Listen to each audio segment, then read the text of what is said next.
到你，却又惊雷起。长夜落日山河灼，你在缥缈云里花里，你在缥缈云里花里。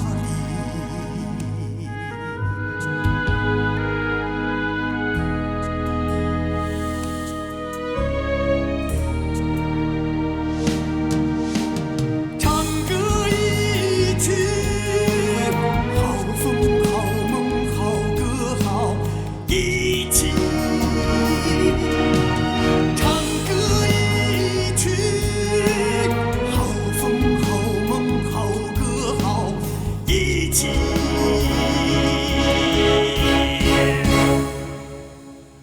唱歌一曲。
你们看，西北方向便是甘凉大漠之中，地动引发了暴风。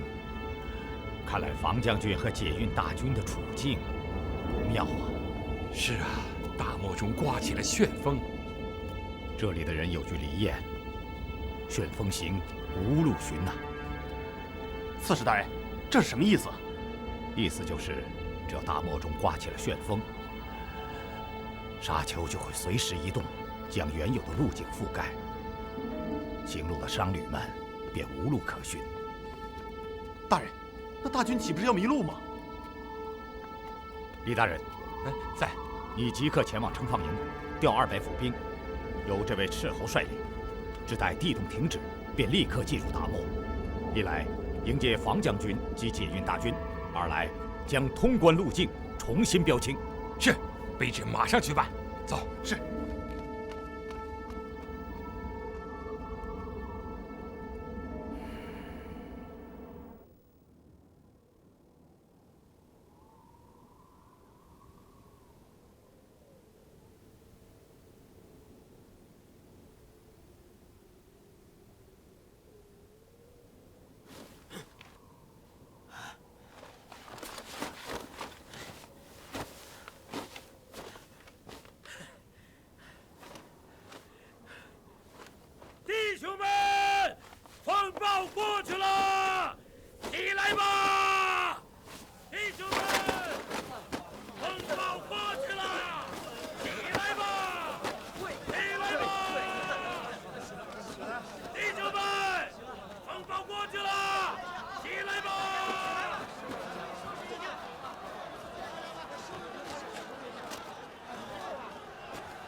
将军，将军，你没事吧？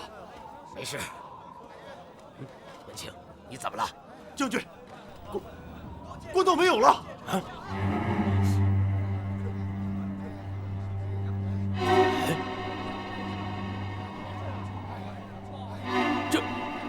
这是怎么回事？官道呢？难道是让黄沙给盖住了？领各队检视伤亡情况，将大军的饮水储备向我禀报。去给我盘个地图来。是。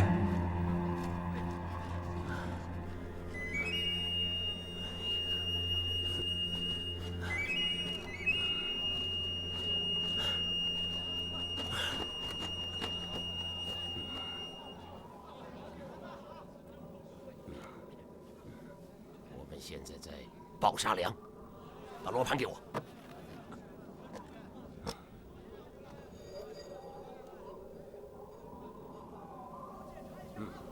应该是这个方向。将军，大漠之中没有标识物，光靠地图和罗盘是靠不住的。万一偏离，那……事到如今，也没有别的办法，只能走一步说一步了。将军，已检视过众军。死12人，重伤48人，轻伤160人。重伤车载，将尸体装上大车，轻伤随行。是，将军，刚刚统计了各队储备饮水的状况。怎么样？储备在大车之上的桶装水已全部损失，而今只剩下众军随身携带的饮水。啊，还有多少？全军加在一起，整袋水只剩下40袋。什么？只剩40袋？正是，只剩40袋。哎，其余的不是被风沙打破皮带，水漏掉一半，就是水袋落地，混乱中被驼蹄踩破。去吧，去吧，去吧。是。哎，将军。形势有些不妙啊！你立刻传令：第一，将所有饮水收到中军，统一配给；第二，命众军抛弃重铠，只带兵器，轻装前进。是。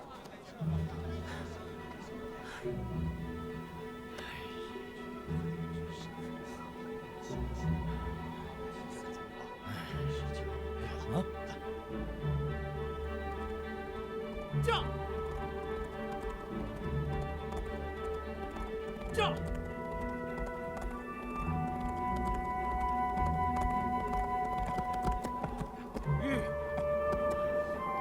大人，怎么样？大军有消息吗？2个时辰前，斥候率200府兵进入大漠，大约每半个时辰便派人送信出来。至今，他们已经深入大漠30里，尚未遇到解运大军。不应该呀！自今大漠到凉州，总共100多里地。难道大军真的迷路了？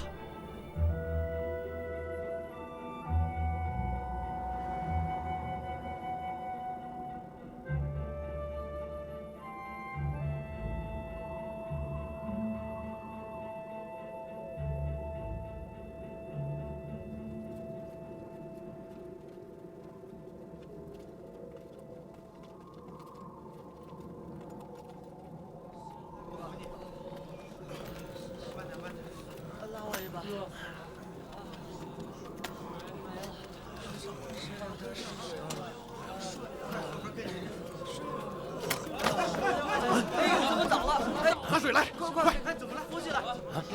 水，给点水喝。哎呀，没将军，扶他躺下。快！哎，没事吧你？命众军原地歇息。大家原地歇息。是。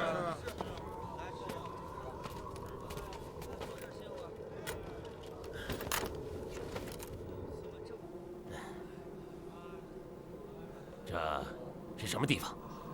按地图和罗盘所示，这条路应该是通往凉州的。哎，我们离开大军已有几个时辰了吧？是啊。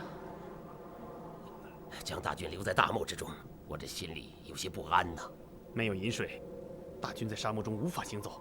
况且，咱们出来寻路找水也是迫不得已啊。项营有铁甲军护卫，应该不会有事。临行前我下令，如果咱们回不去了，便命中军沙陀饮血，等候救援。怪不得您下令徒步前去寻路，原来是为了这个。是啊。将军，你看，这是谁呀？什么人？这是不知道干嘛？走。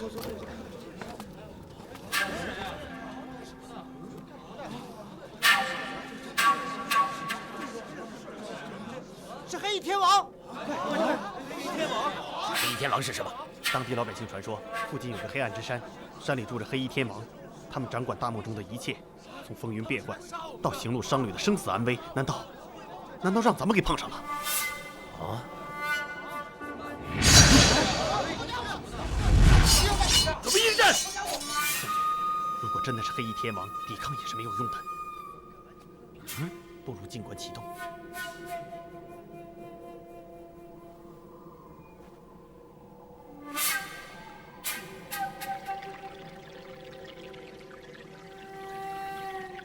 将军，水！啊！黑衣天王是来救我们的，弟兄们，快去喝水！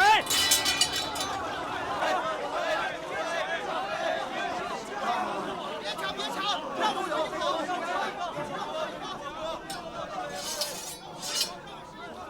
想不到我们身陷绝境，竟峰回路转，蒙神旨搭救，真可说得上是天道浩然，神迹昭彰啊！走过去。怎么等了这么久，一点音讯都没有？没事儿，赶紧。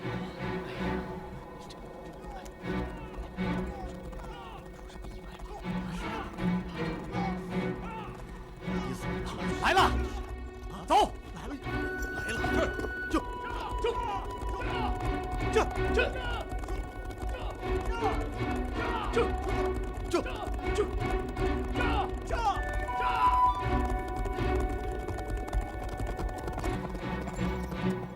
刺史大人，怎么，是你们？大军没有接到？回刺史大人，小的率人一边重标官道，一边寻找大军下落，可深入大漠近80里，竟连大军的影子都没有见到。可真是奇哉怪也，大军似乎失踪了。不要妄加推断。大人，现在怎么办？调集全体城防营军士，带起饮水和干粮，随本州进入大漠，迎接解运大军。可大人，如今天色已晚，沙漠中气候变幻莫测，一旦遭遇暴风，那可是大事不妙啊！不如明天清晨再行。一旦大军和饷银出了问题，那可是关乎着汴河数十万将士的宁定，关乎着社稷安危。这个过失我们是担当不起的。大人说的是，大人说的是啊。而今地动刚过，民心不稳，城中的事务就交给你了，务必小心在意。请大人放心。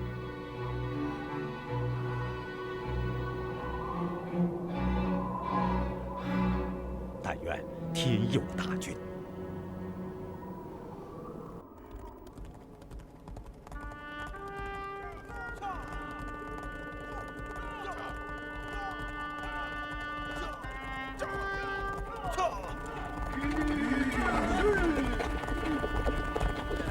大人，这儿有一座古堡，真是天无绝人之路啊！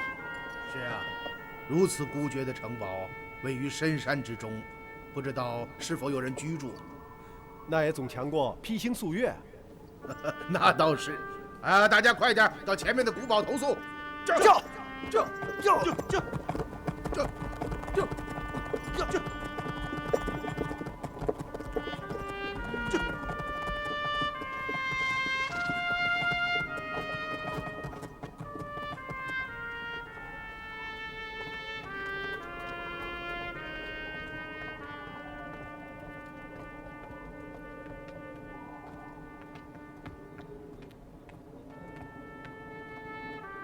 堡中有人吗？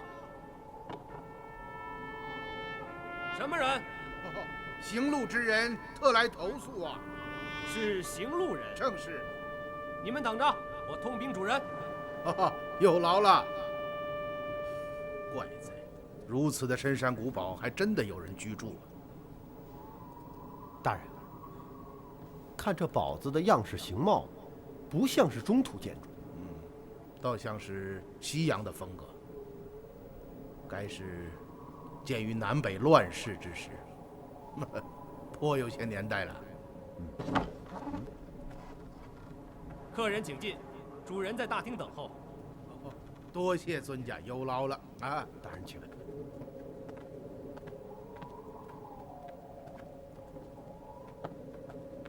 请。请啊，请进。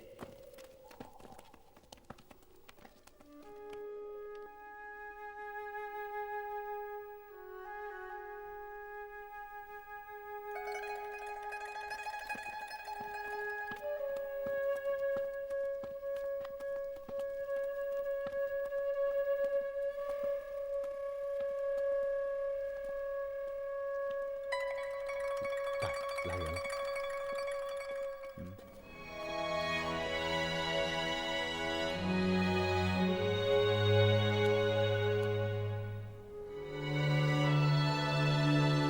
烂客终年无人行，意外今日远客迎。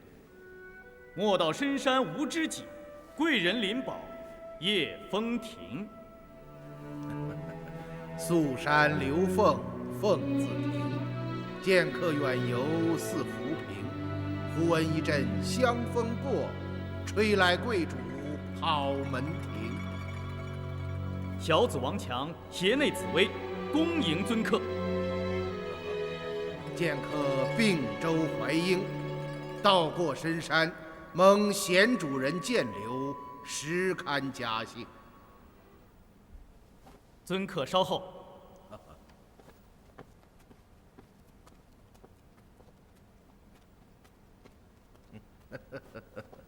哎，这家主人怪了。是啊，穿着红色皮带，是吧？是啊，哎，是。不是石头砌的。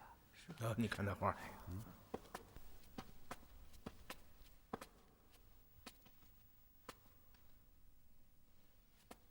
这幅悬画，乃是家先祖的肖像。哎呀，王兄啊，先祖之肖像颇为新奇呀！哦，但就颜料之使用，便与中原各家画派均大不相同，更不要说画技笔法了。这幅悬画画法简重凝练，不重写意。似张僧繇、吴道子之工笔，却比之更重人物的肤色和肌理，真可以说是栩栩如生啊！尊客真法眼也。这几幅画是西家高祖时外来的几位西洋修士画的。哦，原来如此，难怪呀！深山之中人形稀少，今幸有远客到来，强不亦乐乎？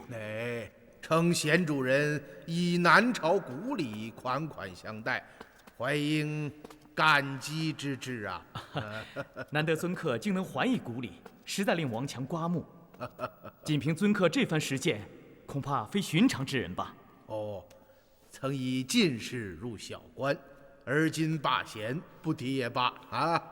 哦，原来是公祖之身，失敬了。王兄过誉了啊！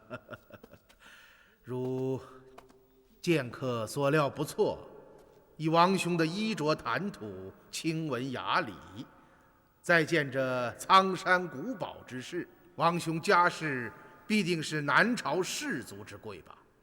尊客真是好眼力，说的一点不错。家世本为南朝王姓之族，丧乱之后未必战祸，家祖率全族迁于北地深山之中，如此已有几世了。原来如此。尊客，客房已备好，我引诸位到客房。有劳了啊，请。好。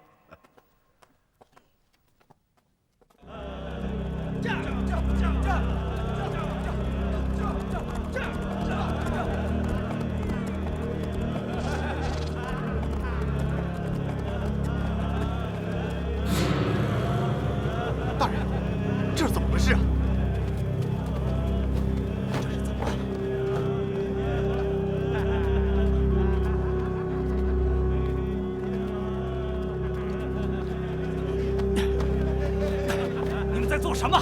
为什么不继续前进？房哲将军呢？说话呀！啊！他死了。这是怎么回事？这究竟是怎么回事呢？你叫什么名字？你们将军在哪儿？大人问你的。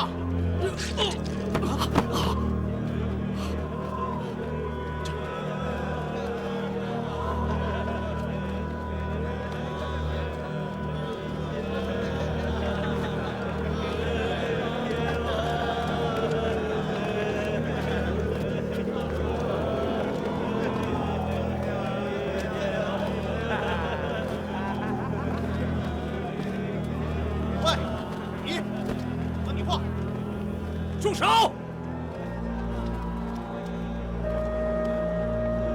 他们身中邪祟，只要停下来，就会立刻死去。所以千万不要触碰跳舞的军士，大家分散开来，去找找房哲将军。是。快！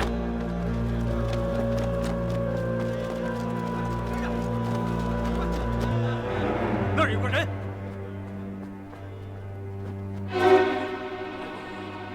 将军，他就是房哲将军。正是，房将军，房将军，刺史大人，房将军还活着啊！快，房将军，取水来。是。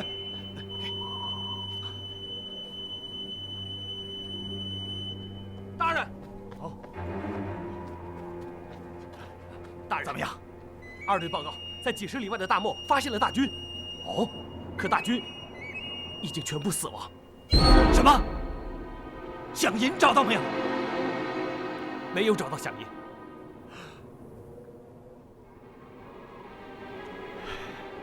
完了！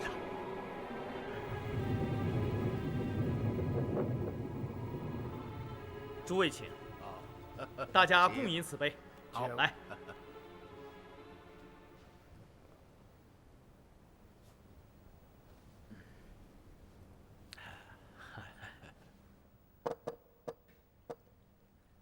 尊客是到凉州吗？哦，正是。100年以前，此道为甘州通往凉州的官道，然而今，此道已废弃数十载，尊客怎么会走到这里来呢？只因日前投错了路径，来至一小山村，名曰王家堡。啊？怎么？尊客到过王家堡？啊，正是。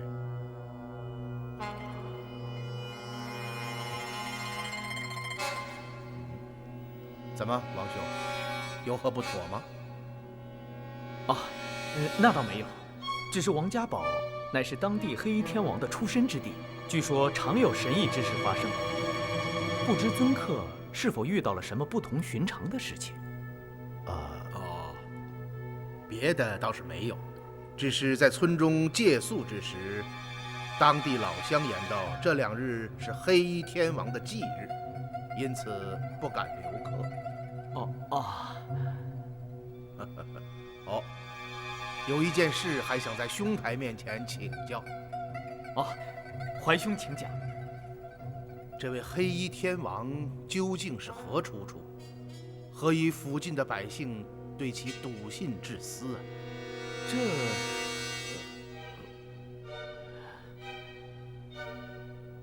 啊？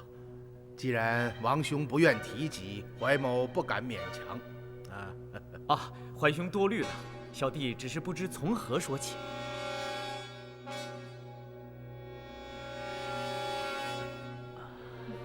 便以实相告，又有何妨？也罢。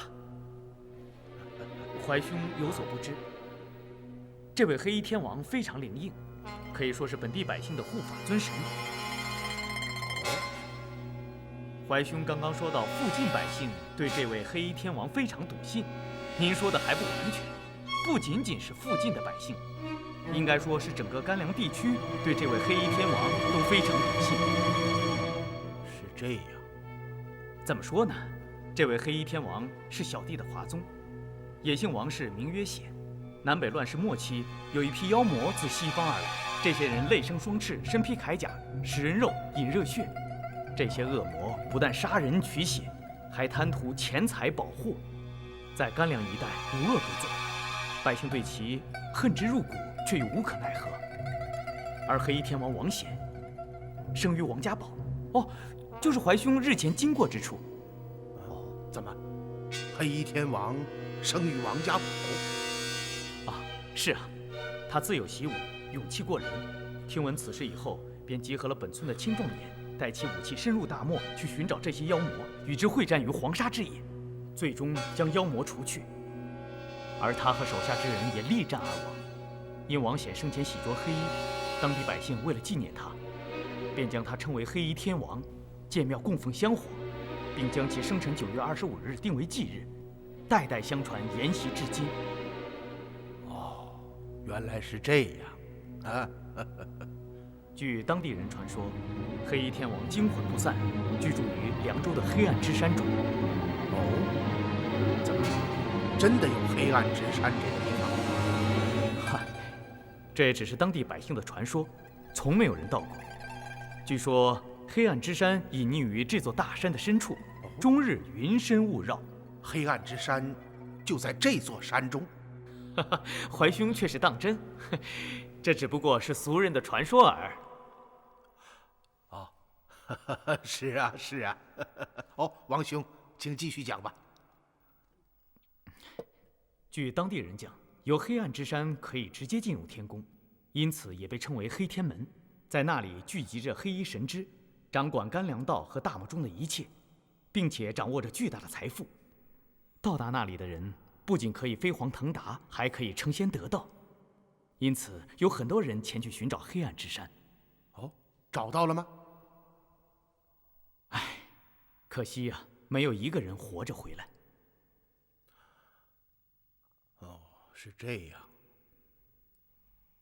听说这位黑衣天王非常灵应，几乎是有求必应，但也非常严厉，对敢于违背他旨意的人，处罚异常严酷。因此，百姓们对其很是惧怕。怀兄似乎对这位黑衣天王颇感兴味。只是好奇耳。怀兄请。好，请。诸位请，请。来啊。怀兄，俗事相缠，去去便来。王兄请。威尔，替为父待客。告辞，告辞了。好，请。好，请。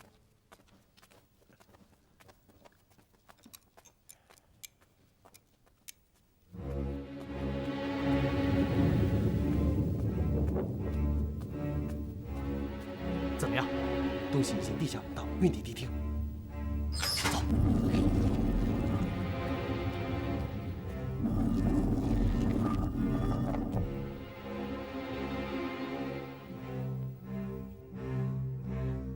弟兄们，货物已经安全送到，你们是大功臣。黑衣天王有令重赏你们，拿到赏银以后，你们就可以回家了。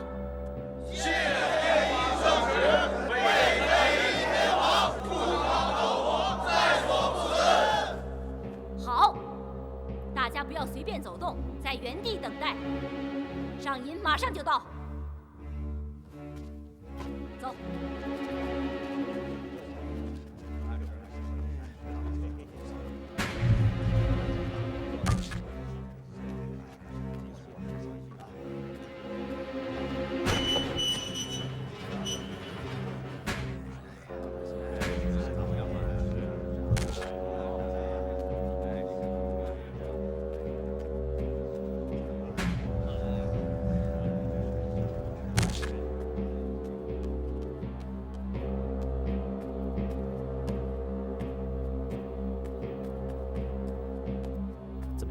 一切顺利。太好了！哎，那些赶车的脚夫怎么处置？这还用问？老规矩。都杀了。黑衣天王临行前指令，凡是参与此次大漠行动的人，一律处死，绝不能令消息外露。是，我马上去办。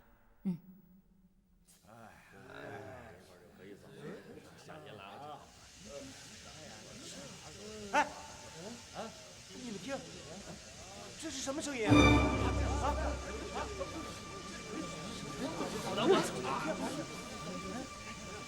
哎，你们看！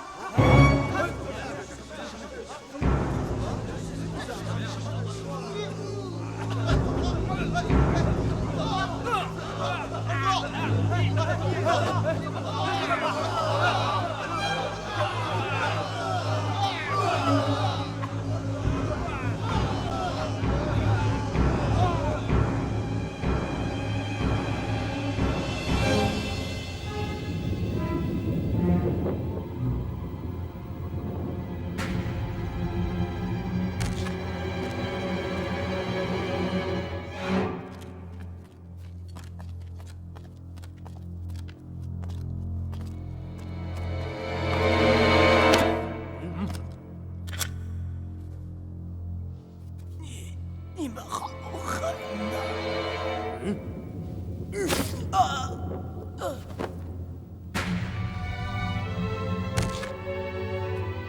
都办妥了。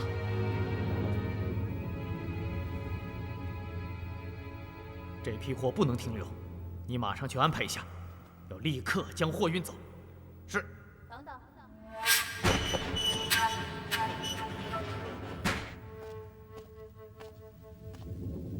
你们还要做一件事。天王，您回来了。发现黑暗之山秘密的小丫鬟梅香已经死了，然而她身上的一件东西，却落入了几个陌生人的手中。什么东西？这件东西是什么并不重要，重要的是那几个陌生人必须要死。那些人现在何处？就在古堡之中。什么？在这里？正是。是那几个借宿的客人。不错，他们破了王家堡神庙中的机关，救了梅香。该死！该死！是。死！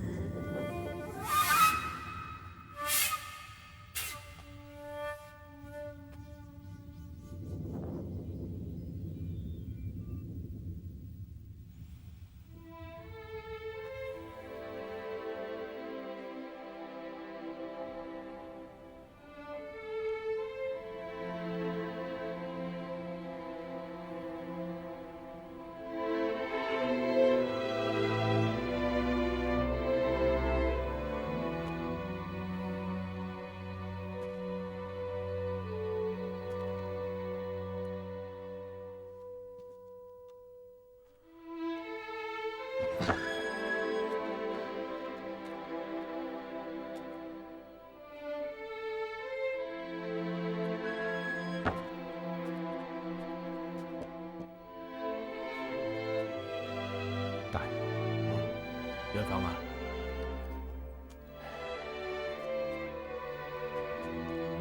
，2日来我们沿途所遇之事，真可以说是蹊跷之极呀。从夜宿王家堡救下那个神秘的小姑娘开始，怪事便接踵而来。黑衣天王庙中那场突如其来的袭击，悬浮在半空中的人头像，那些自始至终也没有出现过的神秘追杀者，还有就是小姑娘临终之前说出的那几句似乎毫无关联的句子，一桩桩一件件，都令人感到诡异莫测。而今日我们又来到了这座隐匿于荒山之中的奇怪的古堡。奇怪的古堡？走。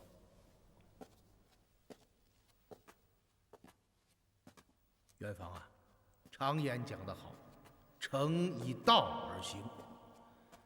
那就是说，一座城池的兴亡，其道路交通起着决定性的作用。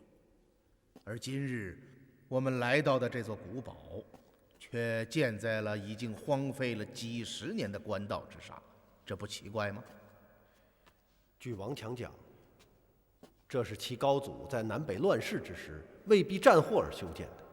当时这里正是通往甘凉的官道所在。那么，而今距南北之乱已100年有余，天下宁定，民生安乐，他们为什么还要住在这荒僻之地呢？也许是恋土难移，他们不愿离开祖居之地。我看不然。南北乱世以来，固守祖居的氏族不乏先例。徽州以北的深山中的杜堡，便是南朝大氏族杜氏因避战乱迁居于彼，子孙开山造田，豢养租户。近100年来，杜堡四周良田百顷，租户逾千。太宗皇帝感杜氏兴业之诚，下旨褒奖，并赐其屯垦之田为永业田。杜氏由此安身立命，固守祖业。然以王强如此庞大的家世来说，旷居荒山，却一不经山，二不屯垦，古堡周围竟没有一块农田。试问他们靠什么来生活呢？也许他们日常所需物资是从凉州运来的。既然不想在此兴家立业，那么举家迁转凉州便了，又有什么必要苦守深山古堡呢？有道理，此其怪异也。还有，这深山之中，盗贼响马出没，要想在此长期安居，设家甲守堡那是必要的。然而我们看到了，堡内只有王强夫妇和几名仆佣。那么，一旦有强人袭击，他们靠什么来抵御呢？不错，这一点我也想到了。依王强所说，自其高祖始世居于此，至少也有近100年了。若无守御之法，如此羸弱之处，恐怕早已被强人袭占。好，进去吧。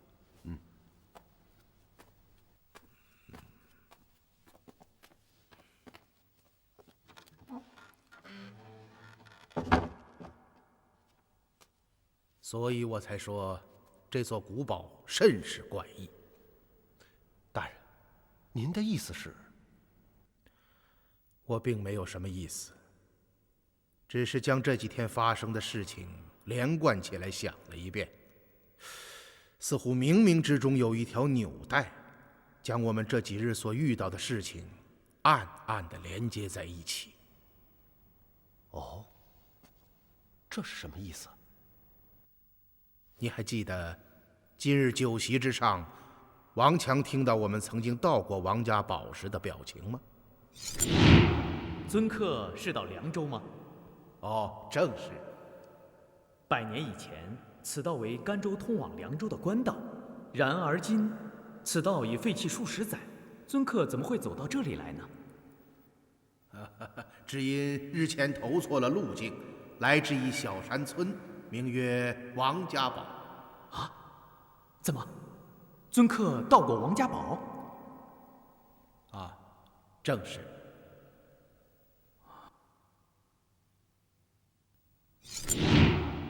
当时他虽然极力的遮掩，但那种吃惊的感觉，却仍然令我感受非常的强烈。不错。还有，今日王强那身穿戴，令我一下子想起了王家堡黑衣天王庙中黑衣天王的塑像。这两者之间有一种说不出的相似。联想起王家堡的那个夜晚，我隐隐地感觉到死去的小姑娘王强，还有这座荒山古堡和所谓的黑衣天王，这几者之间似乎有着千丝万缕的联系。什么？然而，目前这只是我的直觉，并没有任何的佐证。说得好听一些，也只能算是推断。要想弄清这一点，我们就必须从小姑娘的死入手。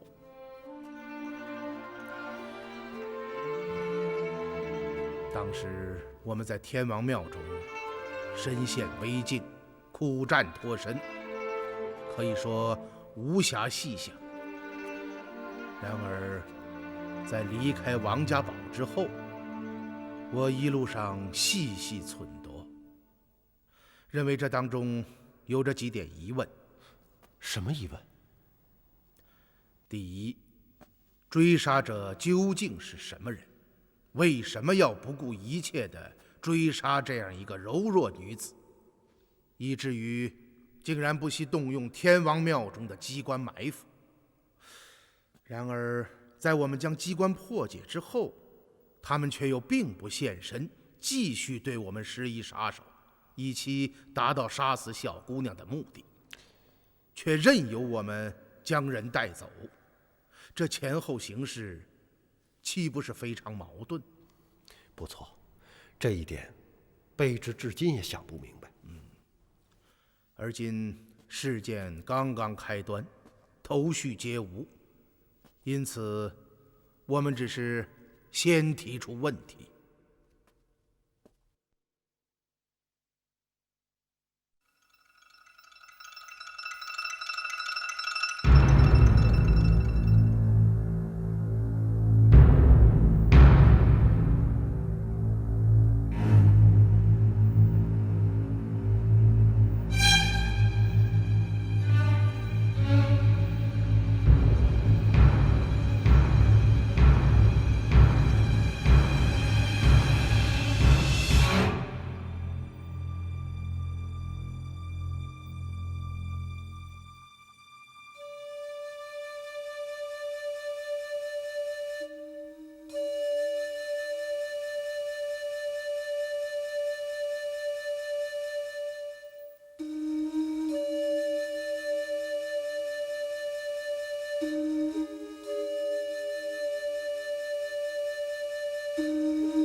请记得订阅频道，请记得在影片下方帮我们留言、按赞、分享。